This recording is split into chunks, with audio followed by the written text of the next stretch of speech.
Je vois le miracle arrive, j'entends le miracle arriver, je sens qu'un miracle arrive, un miracle arrive, un miracle arrive. Oh, je vois le miracle arrive, comme il a fait hier, j'entends le miracle arrive, il le fera aujourd'hui, je sens qu'un miracle arrive, Dieu ne change pas. Un miracle arrive, il est le même, je vois, il est le même. Shalom, shalom les amis, bonsoir, Shalom. Que le Seigneur vous bénisse, que le Seigneur vous accorde sa grâce.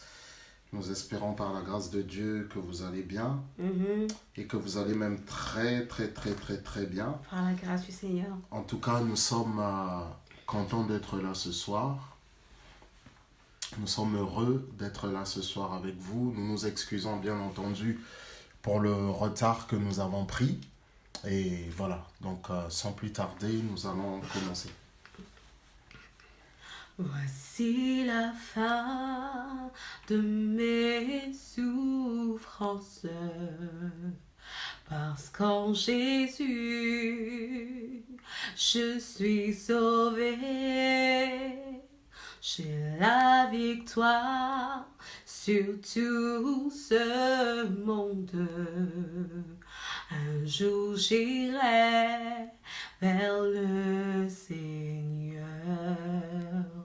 J'irai là-bas parmi les anges, près d'Emmanuel me consoler.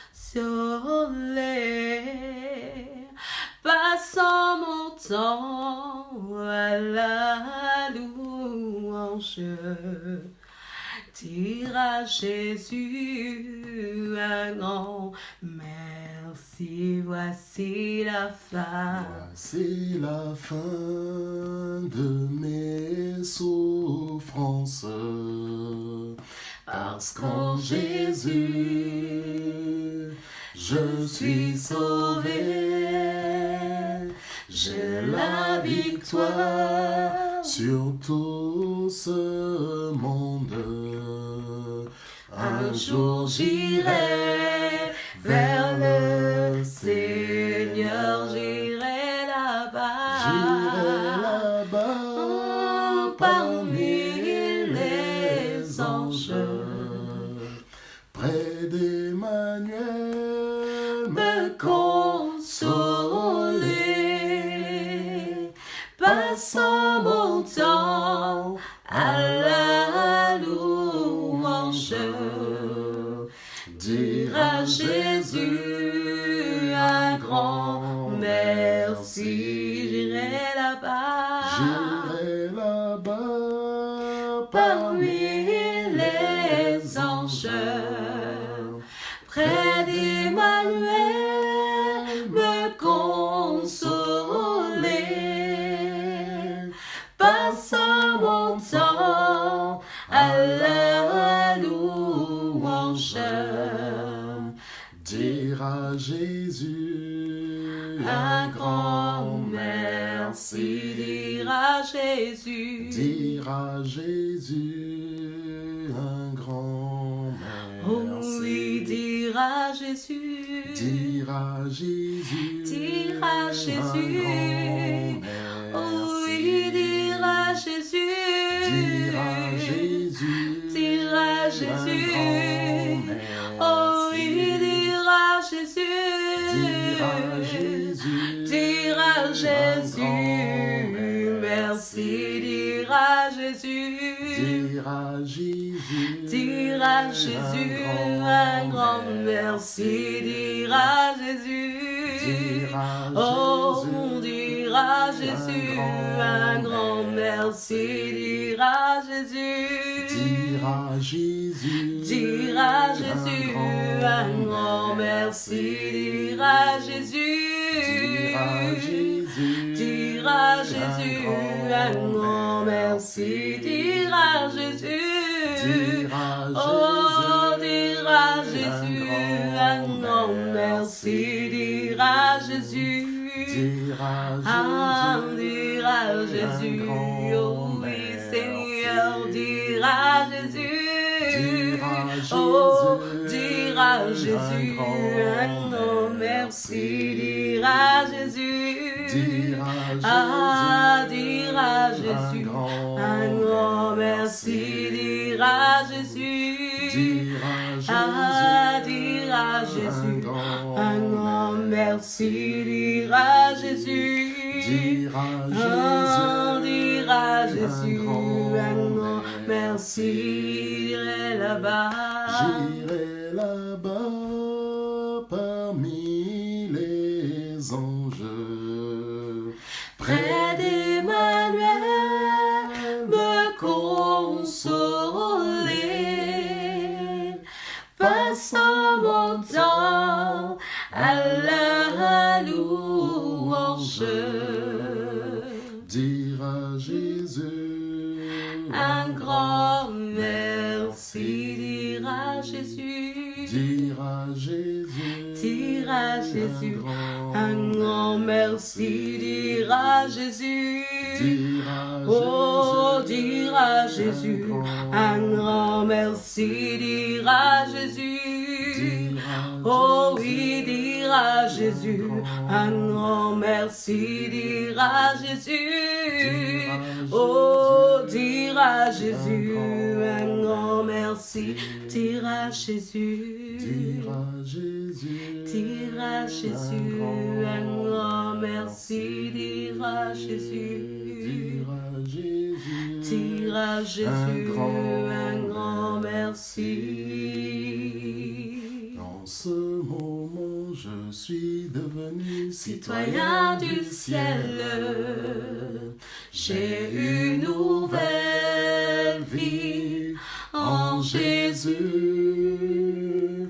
Ma vie passée a été clouée. Je ne veux plus y retourner. J'irai là-bas. J'irai là-bas, J'irai là-bas. parmi les anges. Près d'Emmanuel, me consoler. Passant mon temps à la louange. Dire à Jésus un grand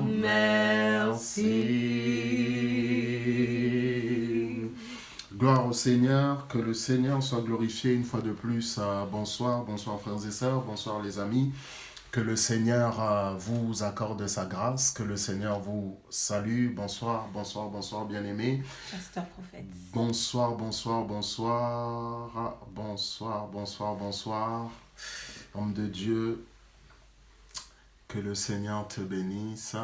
Homme de Dieu, Roland Numbi, bonsoir mon frère Fagui, que le Seigneur te bénisse aussi. Bonsoir, sœur Nixia. Bonsoir sœur Nixia, bonsoir à vous qui nous saluez, à Sauce la Lumière, que le Seigneur vous bénisse. Bonsoir.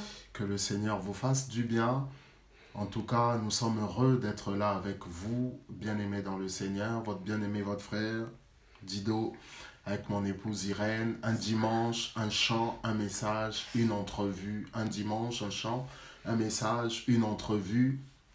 Vraiment, nous sommes dans la joie d'être là et nous espérons passer d'agréables moments ensemble dans la présence du Seigneur.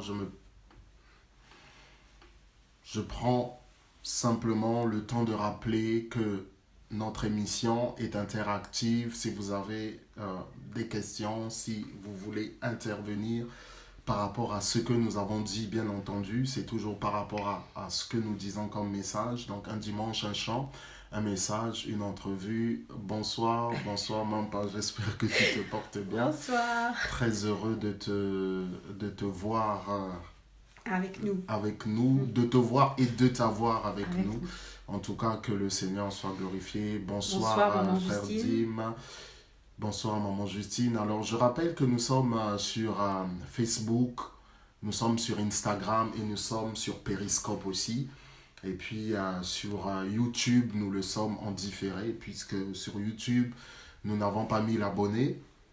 il faut avoir 1000 abonnés sur YouTube depuis pratiquement le mois d'avril. Il faut avoir 1000 abonnés sur YouTube pour pouvoir donc diffuser en direct. Et voilà, ils ont changé leur politique. Que le Seigneur vous bénisse. En tout cas, oui, que la gloire soit donc au Tout-Puissant. Amen. Que le Seigneur vous bénisse. Alors, bien aimé dans le Seigneur, c'est vrai que ça fait quand même 5 dimanches que nous en parlons. Mais c'est quand même important que nous puissions parler de ça. Quand le Seigneur nous met à cœur un sujet, c'est important que nous puissions parler de ces choses. Bien sûr, nous sommes bénis aussi, hommes de Dieu. Nous aussi, nous sommes bénis. Et le plus important dans tout cela, que le Seigneur Jésus, n'est-ce pas, soit glorifié. Alors, vous le savez, depuis quelque temps déjà, en réalité, ça fait même plus de 5 dimanches, puisque nous sommes à peu près dans cette zone. Nous avons commencé par parler de l'offense. Et puis là, depuis quelque temps, nous parlons face à la vengeance, face à la haine, l'indispensable pardon, qui est basé surtout sur l'histoire de cet homme qu'on appelle Joseph. Et il y a déjà beaucoup de choses, je ne vais pas prendre de temps encore pour rappeler, mais depuis le dimanche dernier, nous essayons de faire une espèce de bilan concernant la vie de cet homme. Nous essayons, bien aimés dans le Seigneur, de voir un petit peu ce que le Seigneur nous apprend au travers de son histoire. Je rappelle simplement que le Seigneur dit ceci dans le livre de Matthieu, n'est-ce pas, qui est une conclusion à la prière du Notre Père que nous trouvons dans Matthieu chapitre 6. Oui, merci. Que le Seigneur vous bénisse aussi, maman Justine, qui se trouve dans Matthieu chapitre 6. Vous permettrez que nous puissions relire cela, même si nous... même si nous le connaissons par cœur, mais c'est important, c'est un message important qui nous est donné, qui est comme une conclusion de la prière du Notre Père. Ça ne fait pas partie de la prière du Notre Père, celle que nous avons l'habitude de prononcer, pas de réciter, mais de prononcer. Mais en lisant, n'est-ce pas, ces versets, nous comprenons que c'est une conclusion à la prière du Notre Père. Et c'est vraiment important parce que nous en avons parlé et nous en parlerons. Alors nous pouvons, bien aimer, le prendre comme une conclusion. C'est cela. En réalité, même ce que nous avons dit et ce que nous allons dire pourrait se conclure avec les passages que nous allons lire tout de suite. Matthieu chapitre 6, versets 14 et 15. « Si vous pardonnez aux hommes leurs offenses, votre Père céleste vous pardonnera aussi. Mais si vous ne pardonnez pas aux hommes, votre Père ne vous pardonnera pas non plus vos offenses. » Alors, les amis bien-aimés dans le Seigneur, dernièrement, nous disions quelque chose de très important lorsque nous avons commencé un petit peu le bilan. Nous avons commencé le bilan en parlant de ce qui s'est passé dans la maison de Joseph. Et vous verrez, avec ce que nous allons dire aujourd'hui, ça aura un impact très, très important par rapport à la suite de son histoire. Nous avons dit, c'est juste un rappel, en fait, la haine qui s'est manifestée contre Joseph, le mépris qui s'est manifesté à l'égard de cet homme bien-aimé ne venait pas de lui. Pourquoi? Parce que c'est un acte d'amour. Tout cela a commencé par la manifestation d'un acte d'amour. N'est-ce pas? Un acte d'amour. Joseph n'avait pas demandé à son père de l'honorer. Joseph n'avait pas demandé à son père de manifester publiquement cet amour. Et à plusieurs reprises, nous avons dit, peut-être nous le verrons un jour, que Joseph, n'est-ce pas, est un type de Christ. Et lorsqu'on parle de type de Christ, dans la Bible, il s'agit de personnes, d'hommes ou de femmes, n'est-ce pas, qui ont manifesté à un moment donné ou à un autre un caractère, n'est-ce pas, du Seigneur Jésus, un caractère de sa personne. Mais bien entendu, le Seigneur lui seul a manifesté dans toute sa vie terrestre et bien entendu toujours aujourd'hui, puisqu'il est ressuscité assis à la droite de Dieu où il intercède pour nous, il a manifesté, n'est-ce pas, tous ses caractères, que ce soit chez Moïse, que ce soit chez Joseph, que ce soit chez Daniel ou que ce soit dans la vie d'un autre personnage de la Bible, le Seigneur a manifesté cela. Alors, je reviens à ce que je disais. Le Seigneur, les amis, n'a pas... Joseph, excusez-moi. Joseph n'a pas cherché ce qui lui est arrivé, en tout cas volontairement. Il n'a pas cherché à ce que son père manifeste publiquement cet amour. Les amis, quand le Seigneur vous a choisi, le Seigneur Jésus va dire à ses apôtres dans le livre de Jean, c'est moi qui vous ai, ce n'est pas vous qui m'avez choisi, c'est moi qui vous ai choisi et qui vous ai envoyé afin que vous portiez du fruit et que ce fruit demeure. J'ai beaucoup de compassion pour les personnes que le Seigneur a choisies pour l'évangile, que le Seigneur a choisies pour une raison ou pour une autre, que le Seigneur a choisi pour envoyer dans telle ou telle mission, que ce soit une mission purement spirituelle, que ce soit une mission en tant que pasteur, en tant qu'évangéliste, ou en tant que ministre de Dieu, ou que ce soit être serviteur de Dieu, en tant que politicien, ou que ce soit serviteur de Dieu, effectivement, ou que ce soit serviteur de Dieu dans tout autre domaine, bien-aimé dans le Seigneur, ce n'est pas Joseph qui l'a choisi. Et vous voyez le Seigneur Jésus, Matthieu chapitre 3. La Bible nous dit ceci, alors que Jésus a été baptisé par le prophète Jean, il sort de l'eau et qu'est-ce que la Bible nous dit? Alors que Jésus sortit de l'eau, il vit l'Esprit de Dieu descendre sous la forme d'une colombe et une voix se fit entendre dans le ciel. Voici mon fils bien-aimé en qui j'ai mis toute mon affection. Jésus n'a rien demandé au Père, mais le Père a pris une initiative personnelle. Et bien aimé, le Père est souverain, Dieu est souverain. L'apôtre Paul va dire, si Dieu est pour nous, qui est contre nous? Nous n'avons pas choisi. Nous n'avons pas choisi. C'est plus tard, bien aimé dans le Seigneur, c'est plus tard, lorsque nous comprenons ce que le Seigneur fait pour nous, c'est plus tard que nous choisissons maintenant de le servir. Mais au départ, bien aimé, nous ne demandons pas la persécution. Et il y a vraiment beaucoup de choses à dire, bien aimé, mais l'amour de Dieu, l'amour du Père, ok? L'amour du Père, n'est-ce pas, se manifeste. Et qu'est-ce que cela entraîne? Ça entraîne la haine, ça entraîne, bien-aimé dans le Seigneur, le mépris, ça entraîne la persécution. Et la Bible nous dit que ses frères ne pouvaient lui parler avec amitié. Ses frères ne pouvaient lui parler avec amitié. Bonsoir William Miché, que le Seigneur vous bénisse. Il y a mon frère Prince qui dit... mon grand frère Prince qui dit « Servir à travers l'étendard et le blason de la maison du Père au jour dans le nom de Jésus. » Alléluia, Amen. C'est le Seigneur qui nous donne la force. C'est le Seigneur qui nous donne la force. Bonsoir mon frère William Miché. C'est le Seigneur qui nous donne la force de le servir. Alors, je disais, j'ai vraiment compassion pour les gens qui souffrent parce que, bien aimé, le Seigneur les a choisis. Et la Bible nous dit... Ses frères ne pouvaient lui parler avec amitié, mais il n'a pas, bien aimé, choisi. Effectivement, il faut persévérer dans toutes ces choses. Joseph n'a pas choisi la vie qui lui était arrivée. Ok? Ce qui s'est passé dans la maison de son père, ce n'est pas lui qui l'a choisi. C'est vrai. C'est vrai, à un certain moment, on peut dire qu'il a manqué de sagesse, mais il n'a nullement choisi, n'est-ce pas, ce qui lui est arrivé. Donc, l'amour du Père, le problème de Joseph commence par la manifestation publique de l'amour du Père.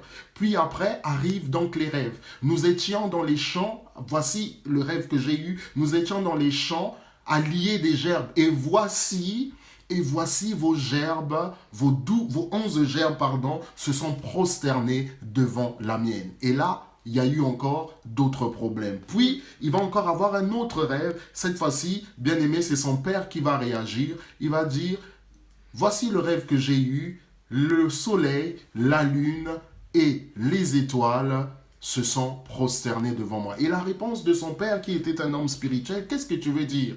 Que moi, ta mère et tes frères, nous allons nous prosterner devant toi. Donc, bien aimé dans le Seigneur, cela il ne l'a pas choisi. Nous avons, bien aimé, parlé de pas mal de choses par rapport à cela. Et ce n'est pas toujours facile, bien aimé, de vivre la persécution parce que c'est toujours, bien aimé, quelque chose de très compliqué lorsque ça se passe dans le cadre proche, pour ne pas dire très, très proche. J'ai une question, pasteur. Oui. est-ce que la persécution peut être un moteur pour avancer plus loin avec le Seigneur? Alors, la persécution, effectivement, peut être un moteur pour avancer plus loin avec le Seigneur. À diverses occasions, je peux donner plusieurs réponses. Je vais donner une réponse simple. Tout dépend déjà dans sa relation. Comment est-ce qu'on est avec le Seigneur? Tout dépend de la relation que l'on vit avec le Seigneur. C'est-à-dire que pour quelqu'un qui vient d'accepter le Seigneur, bonsoir Pasteur Gislain, pour quelqu'un qui vient d'accepter le Seigneur, ce n'est pas toujours facile de comprendre les choses qui lui arrivent. Et dans un premier temps, ça peut être pour lui l'occasion d'abandonner le Seigneur ou d'abandonner le Seigneur ou tout simplement de dire non, les choses sont très difficiles, il faut que je laisse. Mais pour quelqu'un quelqu'un qui est plus ou moins mature ou qui connaît les promesses du Seigneur par rapport à ces choses, qui sait que le Seigneur, bonsoir servant de Dieu Lilindo, qui sait que le Seigneur a parlé de ces choses, a parlé de la persécution, que ce soit dans le livre de Matthieu, que ce soit bien aimé dans le Seigneur dans le livre de Matthieu, Matthieu 24, Matthieu 25, ou que ce soit, n'est-ce pas, dans le livre aussi, toujours dans le livre de Matthieu, parlant de l'exemple de Jean-Baptiste qui a été mis en prison, Matthieu chapitre 11, Matthieu chapitre 14, qui a été mis en prison parce qu'il a exercé son ministère, bien aimé dans le Seigneur, effectivement, la persécution peut être pour nous ou pour une personne, une occasion encore de persévérer avec le Seigneur. Pourquoi? Le Seigneur va dire que celui qui persévérera jusqu'à la fin sera sauvé. La persécution manifeste aussi une chose, c'est que je vais terminer et puis je vais lire le commentaire de mon frère Prince. La persécution manifeste aussi une chose, c'est que elle n'est pas liée au fait que nous ayons volé ou menti. La persécution que nous pouvons subir, bien aimés dans le Seigneur, ne doit pas être liée au fait que nous trahissons le Seigneur. Pardon, je vous prie de m'excuser quelques secondes. La persécution, bien aimée, que nous vivons ne doit pas être liée au fait que nous sommes dans le péché, ne doit pas être liée au fait que, bien aimés dans le Seigneur, nous sommes dans le mal. Donc, la persécution est un signe justement que nous marchons avec le Seigneur. La persécution est un signe justement que nous sommes dans la volonté de Dieu. Et comme nous sommes dans la volonté de Dieu, alors, bien aimé, cela manifeste la haine que le monde a à l'égard de nous. Le Seigneur Jésus dit quelque chose d'intéressant. Ne vous inquiétez pas, je vais revenir à ce que nous sommes en train de dire concernant l'histoire de Joseph. Nous allons revenir. Je réponds juste à la question que mon épouse a posée. Et le Seigneur Jésus va dire toujours dans le livre de Jean une chose qui est très très très importante. Le Seigneur Jésus va dire dans le livre de Jean que si le monde nous hait, tu peux te rasseoir, c'est pas grave. Si le monde nous hait, je reconnecte juste mon téléphone, veuillez m'excuser. C'est bon, merci. Le Seigneur nous dit dans le livre de Jean que si le monde nous hait, c'est parce que, oh, bonsoir, instant grâce, que le Seigneur vous bénisse. Oh, pardon, que le Seigneur te bénisse. Non. Le Seigneur Jésus nous dit que si le monde nous hait, c'est parce que nous ne sommes pas du monde. Il nous a pris du monde pour nous sortir du monde et nous mettre avec lui. Et comme nous ne sommes pas du monde, alors le monde nous hait. Qu'est-ce que cela signifie? J'ouvre juste une petite parenthèse, je vais revenir à Joseph, ne vous inquiétez pas. Le Seigneur Jésus nous enseigne des choses très spirituelles à travers de ça. Ce que un écrivain français célèbre va dire quelques années plus tard. Ce qui se ressemble, s'assemble. Ce qui se ressemble, s'assemble. En fait, c'est juste une manifestation de la parole du Seigneur Jésus. Le monde ne vous aime pas parce que vous n'êtes pas du monde. Donc ça signifie quoi? Ça signifie que l'amour, dans une de ces manifestations, attire celui qui nous ressemble. Nous sommes attirés par la personne qui, d'une manière ou d'une autre, d'une façon ou d'une autre, nous ressemble. Et ça veut dire quoi? Que l'autre est en quelque sorte un miroir dans lequel nous nous retrouvons. Pourquoi Satan, bien-aimé dans le Seigneur, n'attaque pas ceux qui lui appartiennent comme il attaque les enfants de Dieu? Mais parce qu'ils lui appartiennent déjà. Parce que ces gens, d'une certaine manière, lui ressemblent.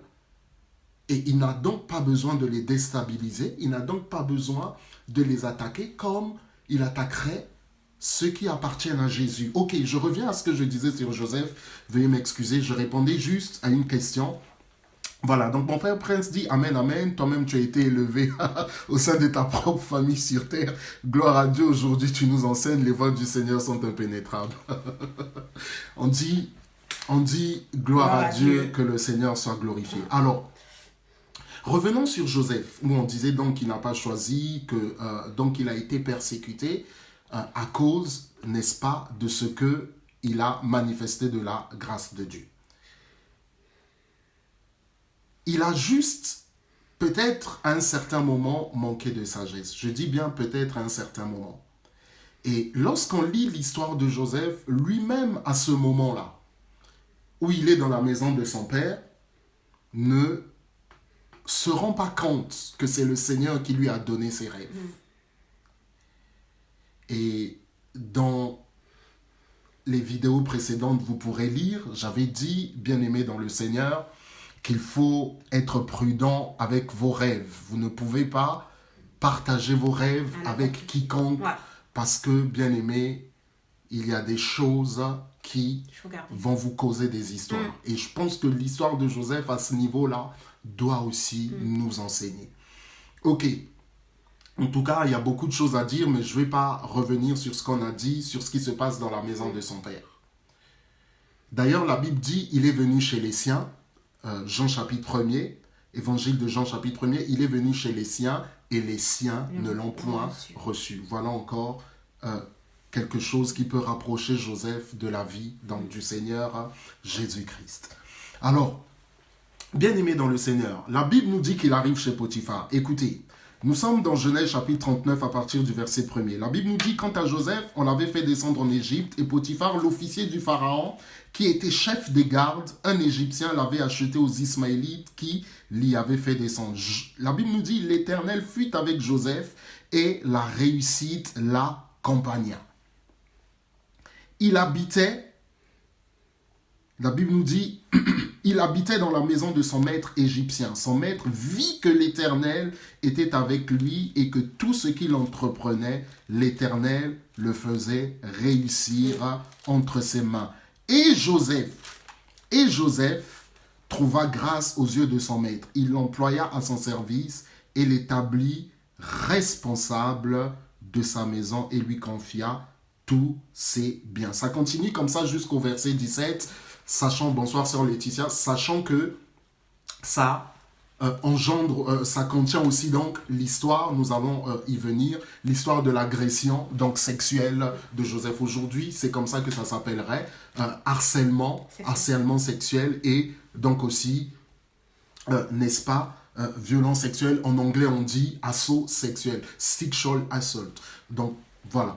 Alors, la Bible nous dit une chose qui est très importante chez Potiphar, puisque la vie de Joseph, si je puis le permettre, elle se divise quand même en certaines étapes. La vie dans la maison de son père, la vie chez Potiphar, la vie en prison et, n'est-ce pas aussi, donc la vie à la tête de l'Égypte, sachant que Joseph était donc second donc personnage d'Égypte après Pharaon. Il arrive donc chez Potiphar. La Bible nous dit que l'Éternel, n'est-ce pas, fut avec Joseph et la réussite l'accompagna. Avant de continuer, j'aimerais justement dire une chose. En tant qu'être humain, ça c'est une chose qui est vraie et je pense que nous l'avons, chacun d'entre nous dans nos vies aussi observé cela. En tant qu'être humain, les amis, dans nos vies, il y a toujours diverses périodes et diverses saisons. C'est à nous simplement d'être sages, d'avoir le discernement parce que certaines choses parfois dans la vie reviennent. Pas forcément de manière mauvaise, pas forcément aussi de manière scandaleuse, mais certaines choses dans nos vies, bonsoir frère Michel-Ange, certaines choses dans nos vies peuvent revenir.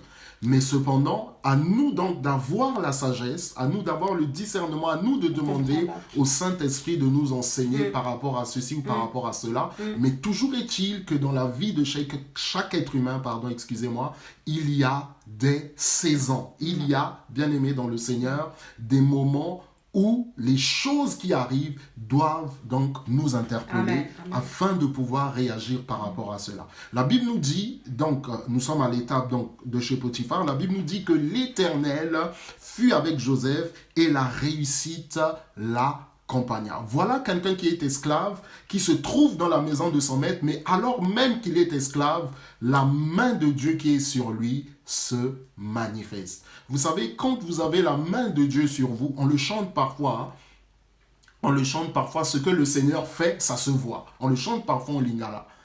N'est-ce pas? Ce que le Seigneur fait, ça se voit. Et effectivement, c'est ce qui s'est passé avec Joseph.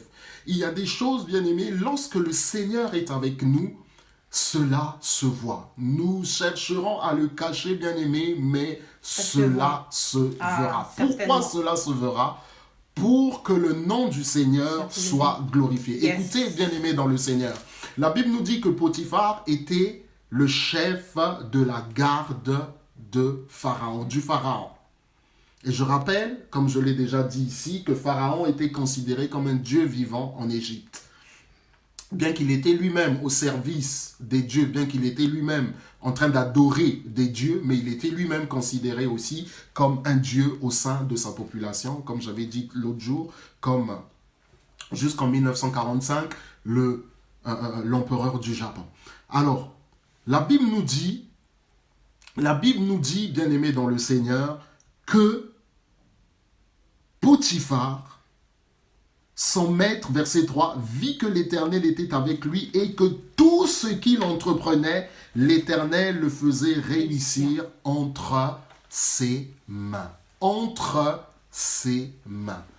Bien-aimé, Potiphar était quelqu'un qui ne craignait pas Dieu. Probablement qu'il avait entendu parler d'un certain Dieu, parce que la Bible nous dit, Potiphar vit que l'Éternel était avec lui. L'Éternel était avec lui. Et que tout ce qu'il faisait, l'Éternel le faisait réussir. La réussite qui accompagne Joseph est une réussite surnaturelle. Yes. Ce n'est pas une réussite naturelle. C'est une réussite surnaturelle. Amen.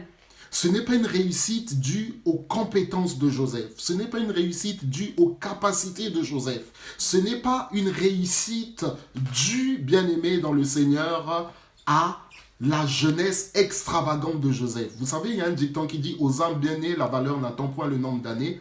Mais ça, bien-aimé, c'est une réussite surnaturelle. Elle n'est pas naturelle. Elle n'est pas naturelle. Bien-aimé, un esclave. Le Seigneur, nous l'avons vu, quand vous lisez l'histoire de Joseph, le Seigneur est au contrôle de ces choses. Le Seigneur est au contrôle de ces choses. Bonsoir, Dirty, j'espère que tu vas bien. Le Seigneur est au contrôle de ces choses. C'est le Seigneur qui permet qu'il aille dans la maison de Potiphar. La vie de Joseph est entre les mains de Dieu. J'avais déjà dit une chose, bien-aimé, si votre rêve vient du Seigneur, à moins, bien-aimé, que nous-mêmes nous fassions ce qui n'est pas de la volonté de Dieu, à moins que nous nous écartions de la volonté de Dieu. Aujourd'hui, bien-aimés dans le Seigneur, nous nous efforcerons de parler de ce qui s'est passé dans la maison de Potiphar. Je ne sais pas si on finira, je préfère pas vous le dire. Sincèrement, j'ai envie de finir si c'est possible, mais quand le Seigneur vous demande de parler, vous parlez. Alors, si le Seigneur vous donne un rêve, frères et sœurs, sauf si vraiment vous ne voulez pas, sauf si vraiment vous faites tout pour vous éloigner du Seigneur, sauf si vous faites des choses qui feront en sorte vraiment que le Seigneur dise stop. Ok. Mais si le rêve que vous avez dans votre cœur vient du Seigneur, ce qui signifie que le Seigneur est avec vous, il vous accompagnera. Yes. Il gardera votre vie, il gardera votre intégrité physique. Oui, peut-être il y aura des blessures, oui, peut-être il y aura des bobos. Oui, peut-être en ce moment-là, il y aura des temps et des moments difficiles. Mais, bien-aimés dans le Seigneur, l'Éternel sera avec vous. Qu'est-ce que nous constatons? Encore une chose, que lorsque le Seigneur est avec quelqu'un qu'il a choisi, même dans la souffrance, même dans la douleur, cette personne peut prospérer. Cette personne peut prospérer. Les amis, Joseph était un esclave. Ça veut dire quoi? Ça veut dire qu'il ne gagnait pas 1000 euros, il ne gagnait pas 5000 euros. Mais la faveur de Dieu était tellement avec lui. La grâce de Dieu se manifestait tellement dans sa vie que la Bible nous dit son maître qui ne craignait pas Dieu, mais qui probablement avait entendu parler d'un certain Dieu. Et je suppose que son maître était un homme spirituel. Quand on parle de spirituel, on ne parle pas forcément de spirituel par rapport à la parole de Dieu. Nous parlons de spirituel dans le terme que l'être humain est corps, âme et esprit. Et vous le savez, dans ce monde, il n'y a pas que des gens qui adorent Jésus. Il y a aussi autre chose. Mais ce n'est pas, bien aimé, le but. Et j'ai dit tout à l'heure que les Égyptiens avaient des dieux. Dans la vie égyptienne, il y avait aussi une certaine vie spirituelle. Et cet homme que l'on appelait donc Potiphar, qui était donc le chef des gardes du Pharaon, était un homme spirituel. Il avait vu, bien aimé dans le Seigneur, que l'esclave qu'il avait dans sa maison avait sur lui, avait en lui quelque chose qui le faisait réussir. Parce que les Égyptiens pratiquaient l'esclavage, mais un esclave comme ça, il n'en avait pas vu et il n'en voyait pas tous les jours. Et que cet esclave réussissait dans tout ce qu'il faisait, bien aimé dans le Seigneur. Donc, vous pouvez être dans la souffrance, nous pouvons être dans la souffrance, nous pouvons être dans des moments et dans des temps difficiles, mais la faveur du Seigneur, si elle est avec vous, elle vous fera prospérer. Amen. Maintenant, il y a une question qui se pose. Qu'est-ce qu'on appelle la prospérité? Ce n'est pas le but ici aujourd'hui. Quand je parle de prospérité, je ne parle pas forcément de prospérité matérielle. Il faut, bien aimer, penser à ces choses. Joseph était un esclave. Joseph, les amis, ne gagnait pas 5000 euros. Joseph ne gagnait pas 10 000 euros. Mais, bien aimé, la faveur de Dieu était avec lui. Maintenant, il faut réfléchir, bien aimé. Je ne sais pas si le Seigneur nous a fait des promesses, si le Seigneur vous a fait des promesses par rapport à ceci ou par rapport à cela. Et que vous ne voyez pas les choses de Dieu telles que vous aimeriez ou telles que nous aimerions qu'elles se manifestent, alors même, bien aimé, que celui qui est spirituel, qui ne connaît pas Dieu, voit que la faveur de Dieu est sur lui. C'est là aussi le paradoxe. Les enfants de la lumière ne voient pas la faveur de Dieu sur leur vie parce qu'ils sont habitués ou pas parce qu'ils sont habitués, mais parce que peut-être ils ont une certaine conception des choses de Dieu, que lorsque Dieu est avec moi, cela doit forcément se manifester de manière matérielle. Ça en fait partie, les amis, ça en fait partie, mais pas que. Et alors que Dieu fait des choses, nous pouvons passer complètement à côté parce que nous nous disons, mais le Seigneur avait fait des promesses comme ceci, comme cela, je ne vois pas ces choses. Mais ceux qui ne craignent pas Dieu et qui sont spirituels voient pourtant que le Seigneur est avec nous. La Bible nous dit, verset 5, « Dès que Potiphar lui établit responsable de sa maison et de tous ses biens, l'Éternel bénit la maison de cet Égyptien à cause de Joseph, et la bénédiction de l'Éternel reposa sur tous ses biens, que ce soit à la maison ou au champ. » Voilà le paradoxe. Le Seigneur Jésus dit une chose. Écoutez-moi, frères et sœurs, et c'est très important, nous devons le garder dans le cœur. Bonsoir, tonton aimé. Nous devons vraiment le garder dans le cœur. Écoutez-moi, c'est vraiment très, très, très important. Le Seigneur Jésus dit une chose. Il dit dans le livre de Matthieu, Et nous allons le lire tout à l'heure. Permettez que nous allions dans le livre de Matthieu. On va le lire et c'est très très très important. Ça nous aidera, bien aimé, à comprendre certaines choses dans la vie. Parce que c'est très important. Nous sommes dans le livre de Matthieu, bien aimé dans le Seigneur.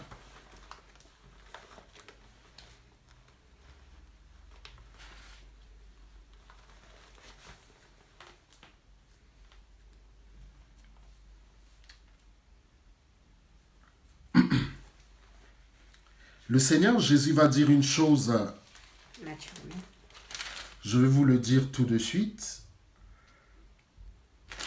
Nous sommes dans le livre de Matthieu au chapitre... Nous sommes dans le livre de Matthieu au chapitre 6 ou au chapitre 7. Je vais vous dire la réponse tout de suite. Il fait lever son soleil sur les bons comme sur les méchants. C'est ce que le Seigneur Jésus dit.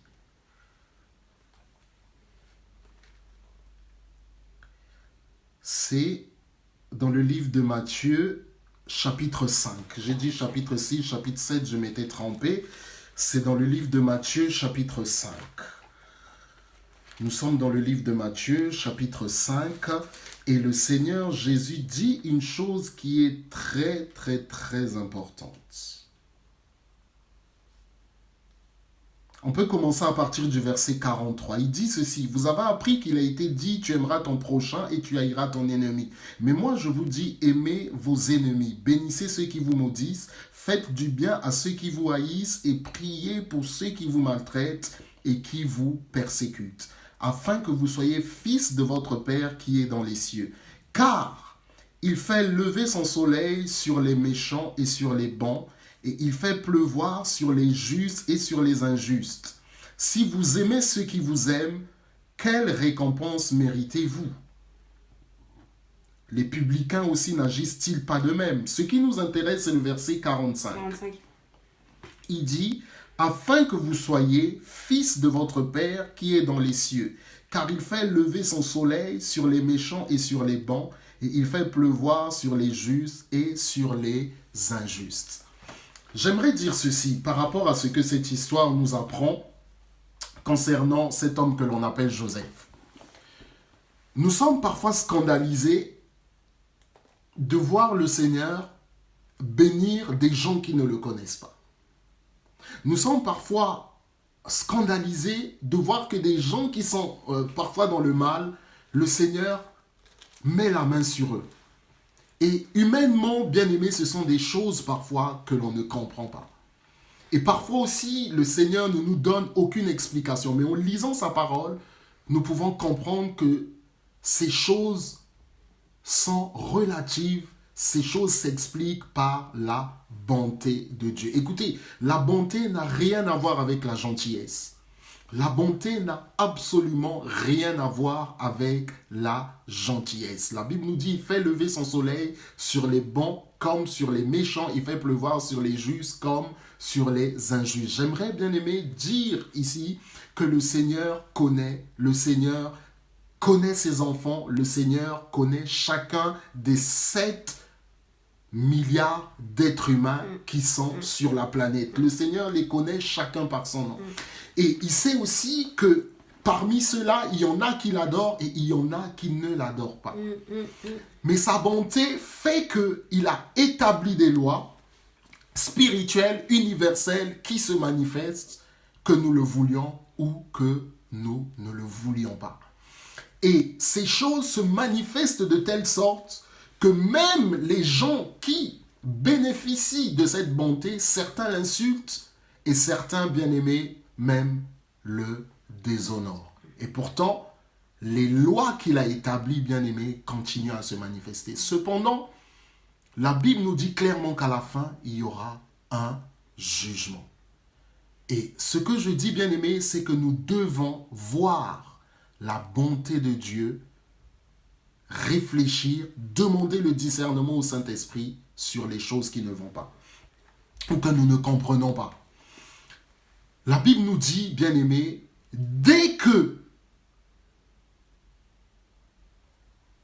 il a vu la grâce de Dieu sur lui, il a établi chef de sa maison. Et dès qu'il lui a donné les responsabilités, bien-aimé dans le Seigneur, cet homme a commencé à être matériellement prospère dans la maison et dans les champs. Bien-aimé dans le Seigneur, la situation difficile dans laquelle vous êtes ou par laquelle vous êtes passé, que cela ne vous empêche pas d'ouvrir les yeux spirituels pour voir la puissance de Dieu se manifester dans votre vie. Peut-être vous-même, vous n'en profitez pas. Écoutez-moi, peut-être vous-même, vous n'en profitez pas comme vous devez en profiter. Mais regardez si dans votre entourage bien-aimé ou parfois dans votre entreprise, comment est-ce que les choses sont en train de s'améliorer. Ouais. Ouvrons simplement les yeux spirituels pour dire, mais Seigneur, est-ce que ces choses, ce n'est pas toi qui es en train de les faire?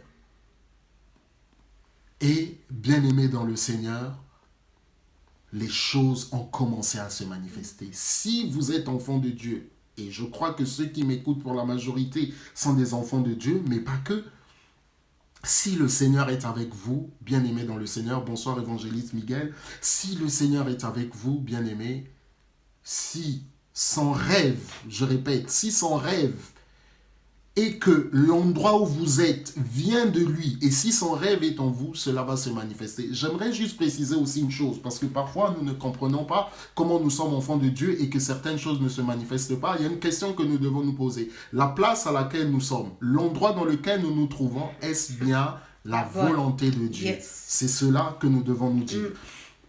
C'est la question, bien-aimée, que nous devons nous poser. Nous continuons, nous continuons. Et la Bible nous dit au verset 6, il abandonna tous ses biens entre les mains de Joseph et il ne prenait connaissance de rien avec lui, sauf de sa propre nourriture. Or, Joseph était beau à tout point de vue. Voilà, bien aimé, encore un autre problème. Lorsque la faveur de Dieu est sur vous, que le Seigneur te bénisse, Sœur Latifa. Le livre de Proverbes dit ceci. Lorsque l'Éternel approuve les voies d'un homme, il dispose favorablement à son égard même ses ennemis.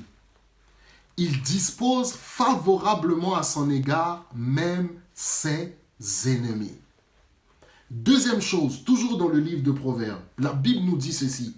Le cœur du roi est dans les mains de l'Éternel, il l'incline dans le sens qu'il veut. Qu'est-ce que cela signifie? La Bible nous donne une réponse. La Bible dit de Dieu qu'il est le maître des esprits. La Bible nous dit qu'il est le maître des esprits. Lorsque nous comprenons ces choses que Proverbe nous dit, lorsque nous comprenons ces choses, bien-aimés, nous comprenons que comme Dieu est le maître des esprits, je dis bien le maître des esprits, il n'est pas que le père de toutes les familles de la terre, il est le maître des esprits.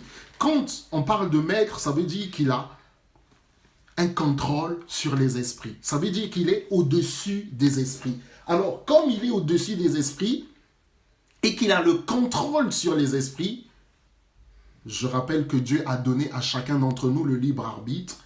Il peut, dans certaines situations, arranger les choses en notre faveur ou en notre défaveur. Ou en notre faveur ou en notre défaveur, mais dans tous les cas, son nom sera glorifié. Et c'est le plus important. Dans tous les cas, son nom sera glorifié. Donc, nous comprenons, bien-aimés dans le Seigneur, que c'est Dieu qui a fait trouver grâce à Joseph auprès de Potiphar. Il a fait trouver grâce à Joseph, il a fait trouver faveur à Joseph auprès de Potiphar. J'aimerais dire ceci à nous qui connaissons le Seigneur, à nous qui sommes des enfants de Dieu. J'avais dit que lorsque quelqu'un vous déteste ou lorsque quelqu'un vous hait, cela se manifeste par les paroles et cela se manifeste aussi par son comportement, sauf si c'est pour vous enseigner d'une manière ou d'une autre. Mais lorsque la faveur de Dieu est sur vous, comme la Bible nous dit, lorsque l'Éternel approuve les voies d'un homme, il dispose favorablement à son égard, même ses ennemis. Lorsque la faveur de Dieu est avec vous, cela se manifeste aussi par les paroles et encore plus par le comportement des personnes qui vous entourent. Ce qui signifie que certaines portes peuvent vous être ouvertes. Ok? Certaines portes peuvent vous être ouvertes. Joseph voyait aussi que la faveur de Dieu était donc sur lui.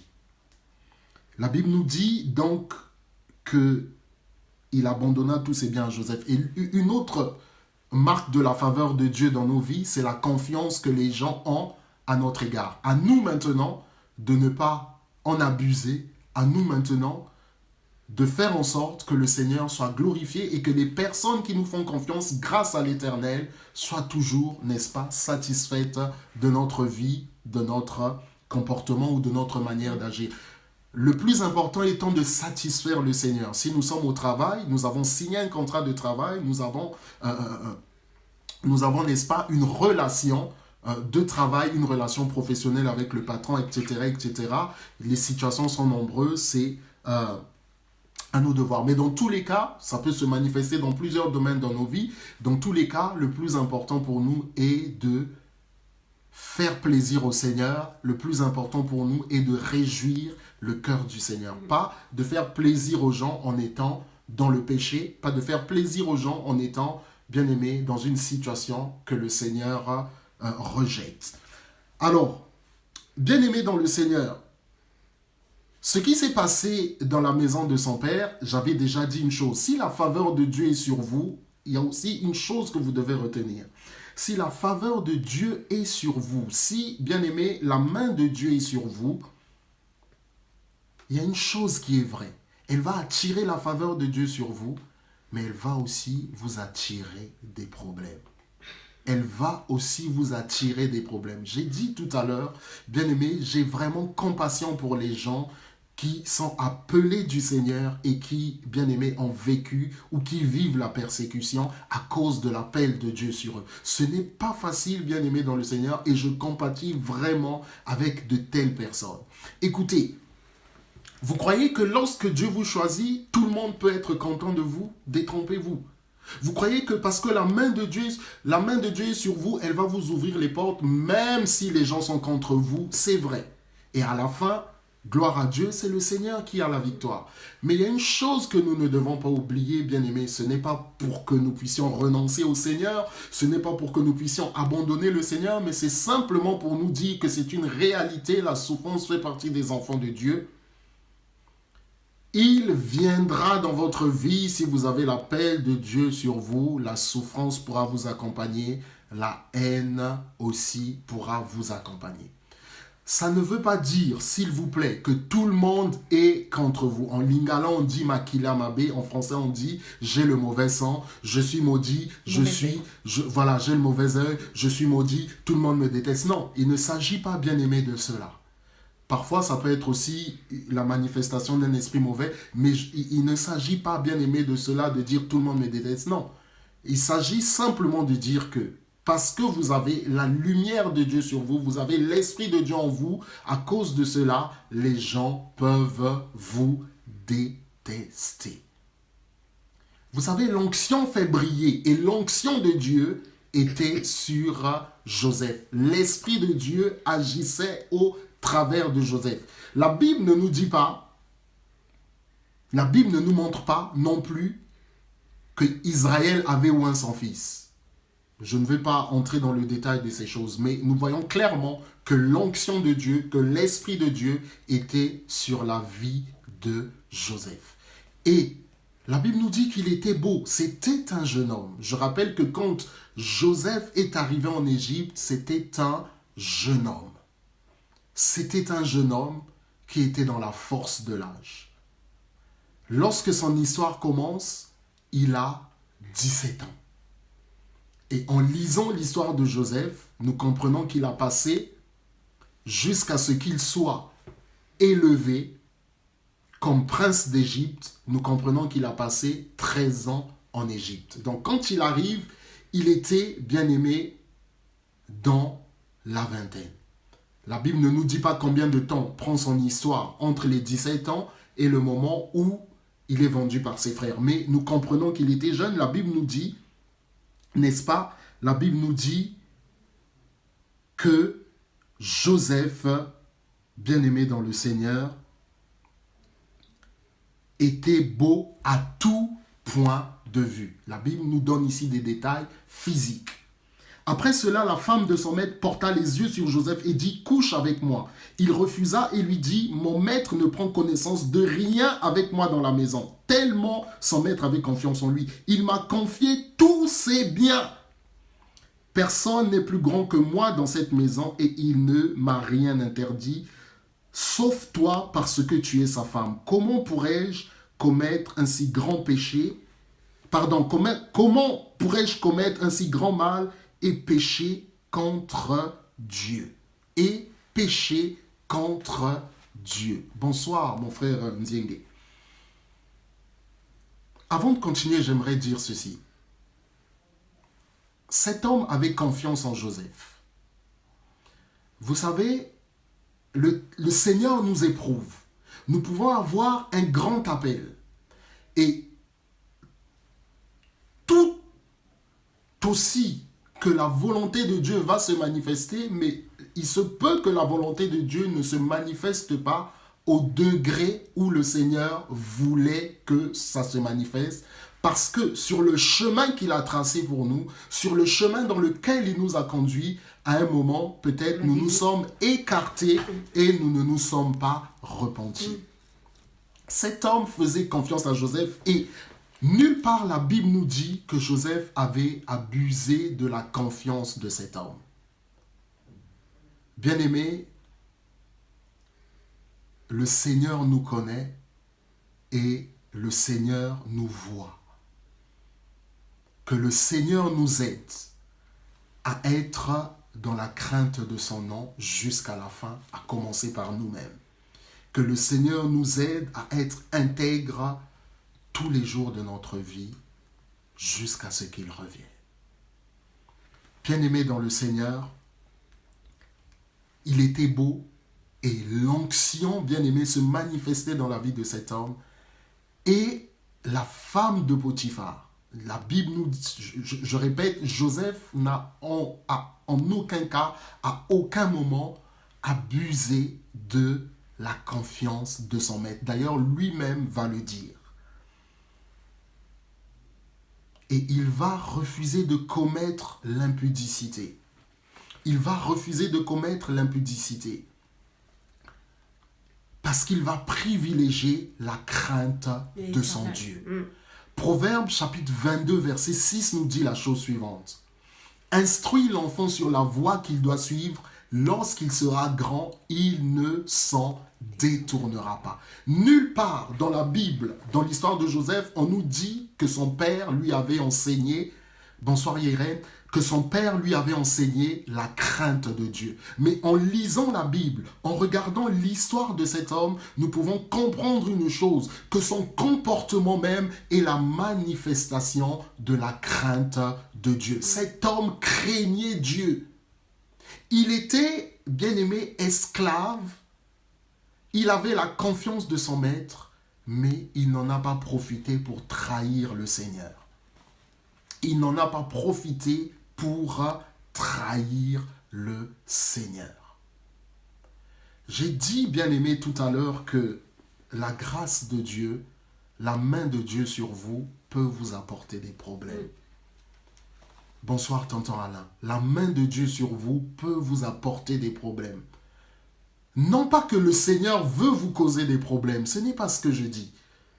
Bien-aimé, la Bible nous dit que le Seigneur est bon et que le Seigneur nous aime, que le Seigneur fait toutes choses bonnes en son temps. Si, bien-aimé, Peut-être certaines personnes pensent que le Seigneur nous tend des pièges. Non, c'est faux. La Bible nous dit, le Seigneur ne nous tente pas et ne peut pas lui-même être tenté par le mal. Cependant, bien-aimés, sur le chemin de notre destinée, nous aurons à avoir des épreuves parce que le Seigneur veut nous édifier, le Seigneur veut nous former, le Seigneur veut nous fortifier, le Seigneur veut nous donner un certain caractère qui soit à l'image de notre Seigneur Jésus. Et bien-aimés dans le Seigneur, j'aimerais vous dire quelque chose peut-être qui peut nous attrister ou qui peut nous choquer. La crainte de Dieu va vous causer des histoires. La crainte de Dieu va vous emmener des problèmes. Aux personnes qui nous suivent sur Instagram, puisque sur Instagram c'est 60 minutes, nous reviendrons rapidement sur Instagram. Dès que ça va couper, nous reviendrons sur Instagram. Donc, vous pourrez tout de suite, donc, vous reconnecter sur Instagram. Nous revenons tout de suite, accordez-moi quelques instants, nous revenons tout de suite donc sur Instagram. Alors, je disais, bien-aimé dans le Seigneur, que la crainte de Dieu, bien-aimé, peut vous emmener des problèmes. Pourquoi? J'ai dit tout à l'heure, le Seigneur Jésus a dit, le monde ne vous aime pas parce que vous ne ressemblez pas au monde. Et quand vous ne ressemblez pas au monde, vous ne faites pas la même chose que le monde fait ou que le monde veut que vous fassiez. Il y aura donc forcément une confrontation. Il y aura une confrontation à un moment donné ou à un autre. Mais, pardon, j'aimerais dire tout de suite que craindre le Seigneur, c'est le meilleur chemin que nous puissions suivre. Yes. Craindre le Seigneur, je le dis tout de suite, c'est le meilleur chemin que nous puissions suivre. C'est la meilleure décision que nous puissions prendre. Parce que, bien-aimés, quand nous craignons le Seigneur, nous sommes dans la volonté de Dieu. Lorsque nous craignons le Seigneur, nous sommes dans la volonté de Dieu. Et c'est sûr, bien-aimés dans le Seigneur, Joseph ne s'imaginait pas qu'il irait en prison. Joseph ne s'imaginerait pas que des choses, la petite liberté dont il jouissait à cause de la faveur de Dieu, allait l'emmener en prison. Oui, bien-aimés dans le Seigneur, c'est la réalité. La crainte de Dieu peut vous causer des histoires. Oui, c'est la réalité. La crainte de Dieu peut emmener la persécution. Oui, c'est la réalité. La crainte de Dieu peut emmener le rejet. Et oui, c'est la réalité, la crainte de Dieu fera intervenir le père du mensonge. Cette dame a menti. Parfois, vous êtes dans l'entreprise. Parfois, vous êtes dans un certain milieu où vous n'avez rien fait de mal, où vous n'avez pas été dans des manigances, mais des gens mentent sur votre compte. Bien-aimés dans le Seigneur, ce sont des choses que vous avez peut-être vécues. C'est une réalité. Mais de grâce, continuons à craindre le Seigneur. De grâce, continuons à craindre le Seigneur. C'est vrai, bien-aimés, le Seigneur seul connaît notre avenir, notre passé, notre présent, notre avenir, et il sait ce que nous deviendrons. Il y a certaines personnes peut-être qui se sont fâchées en disant: voici où m'emmenait la crainte de l'Éternel. Je me retrouve à la rue, je me retrouve jeté de l'entreprise. Mais à quoi ça m'a servi de craindre l'Éternel? Voici les gens me rejettent. Mais Seigneur, finalement, si je suis ton enfant, pourquoi ces choses sont arrivées? Bien-aimé, le Seigneur a vécu ces choses et beaucoup de personnes qui sont dans la Bible ont vécu ces choses. Et je veux simplement nous interpeller en nous disant, voyons ce qui s'est passé dans Hébreux chapitre 11. Le Seigneur dit, Jérémie chapitre 29 verset 11, nous connaissons ce passage. Car je connais les projets que j'ai formés sur vous, projets de paix et non de malheur, afin de vous donner un avenir et de l'espérance. J'aimerais nous dire, bien-aimés, le Seigneur a pour nous un projet merveilleux. Joseph ne savait pas que la décision qu'il allait prendre allait l'emmener en prison. Et pourtant, bien-aimé, Joseph craignait le Seigneur. Les amis, continuons d'enseigner la crainte de Dieu à nos enfants, continuons d'enseigner la parole de Dieu à nos enfants, parce que, bien-aimés, oui, le Seigneur, un moment de solitude durant lequel l'Esprit rend témoignage au nôtre que nous sommes des enfants de Dieu. Amen. Effectivement, il y a une chose aussi sur laquelle mon frère a parlé, et je voudrais dire ceci. J'ai parlé de rejet, j'ai parlé de persécution, mais il y a aussi la solitude. L'appel de Dieu sur votre vie. Quand je parle de l'appel de Dieu sur votre vie, je ne parle pas seulement de l'appel de Dieu en tant que ministre, parce que la faveur de Dieu se manifeste dans tous les domaines. Que ce soit politique, spirituel ou quoi que ce soit, la faveur de Dieu peut se manifester dans tous les domaines. Mais une autre chose aussi, bien-aimé, c'est que l'appel de Dieu sur vous vous emmènera, bien-aimé, la solitude. Quand je parle de solitude en parlant des êtres humains. Mais il y a une personne qui ne vous laissera jamais seul, c'est le Seigneur. Même lorsqu'il ne parlera pas, même lorsqu'il ne se manifestera pas, il a dit, voici je suis avec vous tous les jours jusqu'à la fin du monde. Bien-aimé, parfois il manifestera sa présence, mais même s'il ne manifeste pas sa présence, bien-aimé, nous avons sa parole, nous avons ses promesses. Je dirais, les amis, continuons à persévérer dans la crainte de Dieu. Continuons à persévérer dans la crainte de Dieu. Et si un jour la crainte de Dieu doit emmener le rejet, la solitude, bien-aimés, continuons quand même à persévérer dans la crainte de Dieu. Continuons quand même à marcher avec le Seigneur. Continuons quand même, les amis, à être dans la volonté de Dieu. Et si cette volonté nécessite le pardon, pardonnons. Si cette volonté nécessite que nous ne puissions pas abandonner, n'abandonnons pas. Parce que le Seigneur a des promesses pour nous. Que le Seigneur vous bénisse.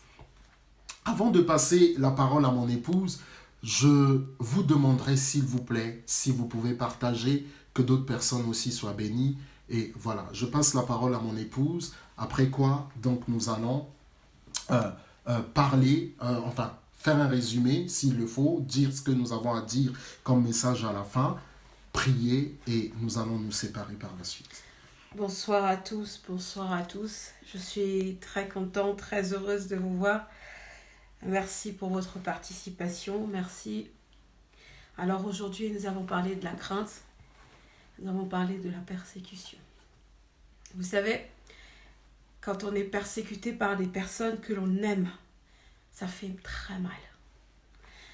Vous savez, quand on est persécuté et que on ne sait pas comment s'en sortir, ça fait très mal. Mais dans tous les cas, l'Éternel ne nous abandonne jamais. Dans tous les cas, l'Éternel montre qu'il est là.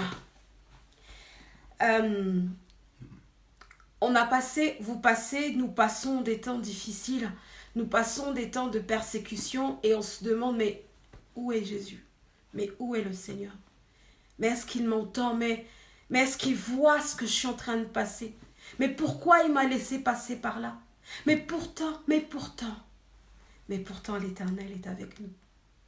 Mais pourtant, l'Éternel garde son regard sur nous. Vous savez, la persécution, comme je viens de poser la question, comme j'ai posé la question à l'homme de Dieu, la persécution nous emmène à aller encore plus loin avec le Seigneur, à aller au-delà de nos forces, à aller au-delà de nous-mêmes, vous savez, parce que il faut chercher quelque chose qui est au fond de nous-mêmes, qui n'est jamais sorti. Vous savez, quand nous sommes dans la persécution, quand nous passons dans la persécution, c'est là où l'Éternel démontre sa puissance. C'est là où l'Éternel démontre qu'il est Dieu, démontre sa plénitude en tant que Dieu. Alors moi, ce que j'aimerais vous dire, ce que j'aimerais partager avec vous, c'est de tenir bon. C'est de tenir bon, que ça soit au travail, que ça soit la famille, que ça soit les amis, que ça soit n'importe qui. Restons fidèles à l'Éternel. Restons fidèles à l'Éternel. Au finish, on finira par dire Seigneur, gloire à toi. Amen. Au finish, on finira par dire Seigneur, je t'aime, merci parce que je suis passé par là. Vous savez, la persécution nous permet aussi de témoigner la grandeur de l'Éternel. Amen. Oui, Amen. la persécution nous permet de montrer au monde entier que le Christ que vous dites là, qui est mort, regardez, il est vivant. Amen. Oui, l'Éternel est avec nous. La crainte, il a parlé aussi de la crainte de l'Éternel. Certaines fois, nous sommes tentés de faire certaines choses qui ne sont pas très catholiques. Excusez-moi le terme. Mais nous avons une petite voix. Certaines disent on a le 6e sens. Mais c'est le Saint-Esprit qui est en train de parler. Amen. Et qui dit ne fais pas ça. Nous sommes devant une grande tentation. Il y a quelque chose que lorsqu'on regarde, on dit si je fais ça, ça va marcher. Mais il y a quelque chose de l'autre côté qui dit non, ne fais pas ça.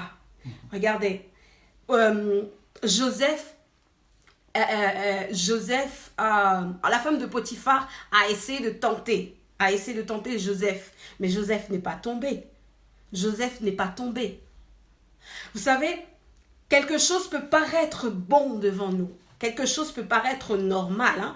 Quelque chose peut paraître, normal. Mais aux yeux de l'Éternel, c'est pas bon. C'est pas bon.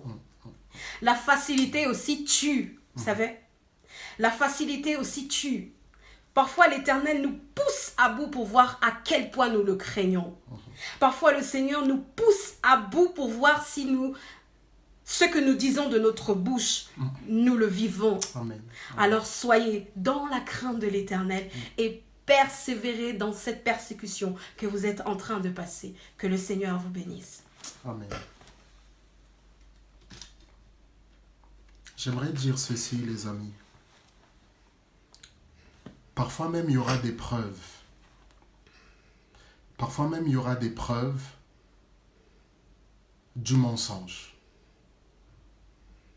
Joseph a dû abandonner sa tunique pour sauver sa vie.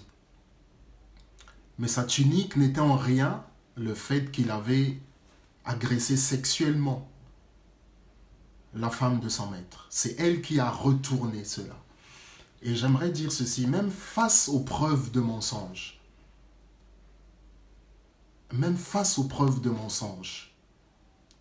alors si le Seigneur vous met à cœur de réagir par rapport à ceci, par rapport à la loi, par rapport à cela, faites ce que le Seigneur vous dit. Mais si vous êtes dans l'incapacité de réagir face aux mensonges, face aux preuves de mensonges, le mensonge a sorti des preuves mensongères, excusez-moi pour la répétition. À ce moment-là, si vous êtes incapable de combattre le mensonge, parce que le mensonge a montré ses preuves, bien-aimé, il nous reste la prière. Et là, bien-aimé, le Seigneur fera ce qu'il a à faire. Et je ne sais pas combien de temps ces choses peuvent prendre dans la vie d'une personne, ou ont pris dans la vie d'une personne, mais je dirais, ne cessons pas de craindre le Seigneur.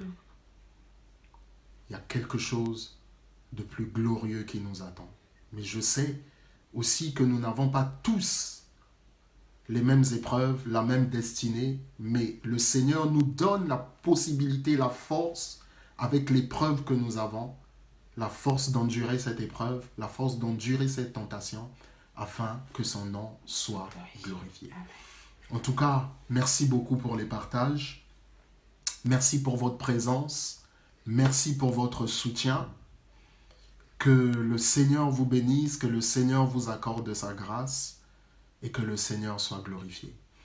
Je dirais ceci, vous le savez, pour ceux qui suivent ces directs, depuis que nous avons commencé, bien-aimés, nous en parlons, la persécution est une réalité.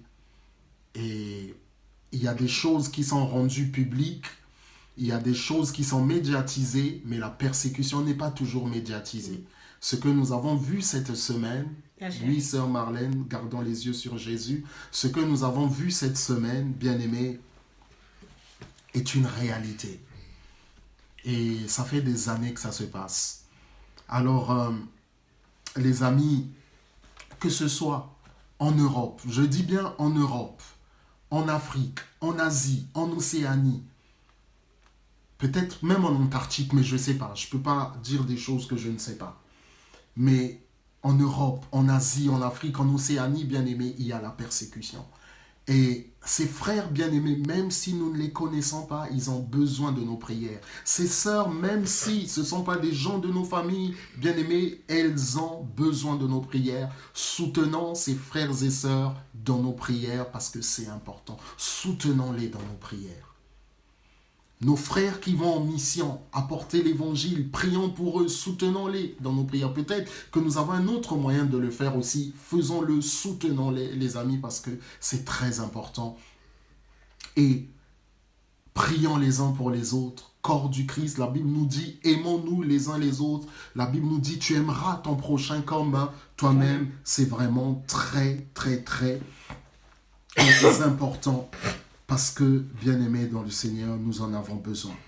Mon frère dit, merci pour ce partage, cette prédication qui vient de m'éclairer un peu plus et de m'apporter des éclaircissements sur ce que j'ai traversé et continue à avoir un impact dans ma vie. Gloire à Dieu, que le Seigneur soit glorifié. J'ai juste quelque chose à dire, en fait. Le Seigneur voit vos larmes. Amen. Amen. Même quand vous ne pleurez pas physiquement, mais l'Éternel le voit. Ça, c'est une chose que vous ne devez jamais oublier. L'Éternel voit nos larmes, même les larmes qui sont à l'intérieur. Il les voit. Amen. Gloire à Dieu. Donc, prions les uns pour les autres, je dirais. Prions pour les autorités aussi. Dans les pays desquels nous sommes, c'est important. Nous avons un pouvoir, c'est celui de prier. C'est un pouvoir que le Seigneur nous a donné et nous devons, les amis, exercer ce pouvoir. C'est un pouvoir que le Seigneur nous a donné. Avant de prier, je lirai juste ce que mon frère a dit pendant qu'on parlait un petit peu. Donc, il disait, être responsable, c'est avoir un pouvoir. Ça engendre donc des attitudes, ça engendre de produire des actes, de faire des actes, et ces actes nous conduisent dans la solitude, mais la grâce du Père en Jésus est sur nous. Il dit aussi, être enfant de Dieu, c'est être dans une mission, c'est de travailler dans la moisson. Et là encore, bien-aimés, nous avons un pouvoir, nous avons des attitudes, et ces attitudes, malheureusement donc, ou heureusement, nous emmènent dans la solitude, parce que dans la crainte de Dieu, il y a peut-être quelque chose que je n'ai pas dit, mais dans la crainte de Dieu, le Seigneur peut faire en sorte aussi que des gens qui ne sont pas destinés à nous accompagner sur notre chemin soient écartés. Autant il peut nous écarter, autant on peut être dans la solitude à cause de la crainte de Dieu, parce que les gens, voilà, il y a la persécution qui est là, mais le Seigneur peut se servir aussi de la crainte de Dieu pour écarter donc des gens sur notre chemin, parce que peut-être aujourd'hui nous ne le voyons pas, demain nous ne le voyons pas, mais après-demain, dans 2 ans, 3 ans, peut-être ces personnes allaient nous faire du mal, on ne sait pas. Et le Seigneur permet donc que voilà, des personnes soient écartées, mais quelle que soit la solitude, les amis, à cause de la crainte de Dieu, n'abandonnons pas, continuons à persévérer, que le Seigneur soit glorifié. Amen. Que le Seigneur nous bénisse. Vraiment, merci encore les amis pour votre présence. Amen. Merci pour votre soutien. Amen. Merci pour vos prières. Nous demandons encore la prière. Priez pour nous, s'il vous plaît. La prière n'est jamais quelque chose que nous avons en excès. Amen. Mais nous avons besoin de vos prières aussi. Merci de prier, de nous soutenir dans ce domaine. Nous allons prier ensemble et après quoi nous allons donc nous séparer. Papa, nous voulons encore te dire merci dans le nom de Jésus pour ta grâce, pour ton amour, pour ta fidélité, pour tes bienfaits, pour tout ce que tu as permis, Seigneur, que nous puissions encore partager aujourd'hui dans ta parole. Merci pour les échanges, merci pour les diverses interventions. Seigneur notre Dieu, nous te sommes infiniment reconnaissants.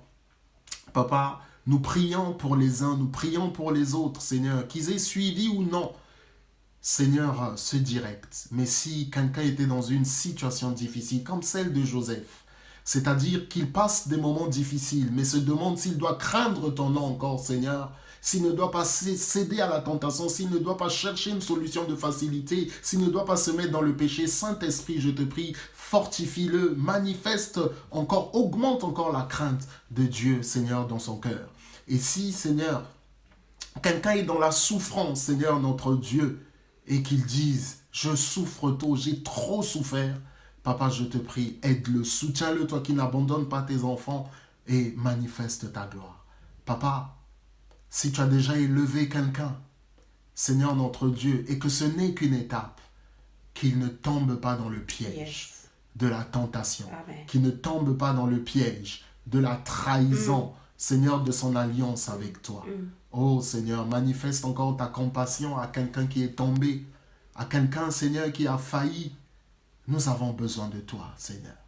Aide mon frère, aide ma soeur, aide-nous, Seigneur notre Dieu, parce que nous avons besoin de toi. Ne rejette pas celui qui a failli. Papa, merci pour ta grâce. Merci pour ta fidélité.